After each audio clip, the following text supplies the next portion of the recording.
ഷാർജയിൽ വീണ്ടും മലയാളി യുവതിയുടെ ആത്മഹത്യ എന്ന് സംശയം. കൊല്ലം ചവറ തെക്കുംഭാഗം സ്വദേശി അതുല്യ സതീഷിനെയാണ് ഷാർജ റോളയിലെ ഫ്ളാറ്റിൽ തൂങ്ങി മരിച്ച നിലയിൽ കണ്ടെത്തിയത്. ഭർത്താവ് മദ്യപിച്ച് പ്രശ്നങ്ങൾ ഉണ്ടാക്കാറുണ്ടായിരുന്നു എന്ന് ബന്ധുക്കൾ ആരോപിച്ചു. ബന്ധികയുടെ മരണം സംബന്ധിച്ച ഞെട്ടിൽ നിന്ന് പ്രവാസികൾ ഇപ്പോഴും മുക്തരായിട്ടില്ല. അതിനിടയിലാണ് സമാനമായ രീതിയിൽ ഒരു മരണവാർത്ത കൂടെ ഷാർജയിൽ നിന്ന് തന്നെ വന്നിരിക്കുന്നത്.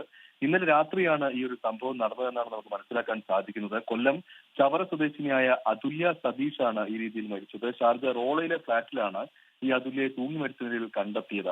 ഈ ദുബായിലുള്ള ഒരു കെട്ടിട നിർമ്മാണ കമ്പനിയിലെ എഞ്ചിനീയറായ ഭർത്താവ് സതീഷും അതുല്യയുമായി മിഞ്ഞാന്ന് രാത്രി വഴക്കുണ്ടായിരുന്നു എന്നാണ് ബന്ധുക്കൾ പറഞ്ഞത്. ഇതേ തുടർന്ന് അതുല്യ ആത്മഹത്യ ചെയ്യുകയായിരുന്നു എന്നാണ് ബന്ധുക്കൾ ആരോപിക്കുന്നത്. ഈ ഭർത്താവുമായുള്ള പ്രശ്നങ്ങൾ തന്നെയാണ് മരണത്തിന് പിന്നിലെന്നാണ് ബന്ധുക്കൾ പറയുന്നത്. കാരണം ഭർത്താവ് സതീഷ് സ്ഥിരം മദ്യപിക്കുന്നയാളാണെന്നും അതുല്യയെ ദേഹോപദ്രവം ഏൽപ്പിക്കാറുണ്ട് എന്നും ബന്ധുക്കൾ പറയുന്നുണ്ട്. ഇതുമായി ബന്ധപ്പെട്ട് ഇവർ ഷാർജ പോലീസിൽ മുൻപൊരു പരാതി നൽകിയിട്ടുണ്ട് എന്നാണ് നമുക്ക് അറിയാൻ സാധിക്കുന്നത്.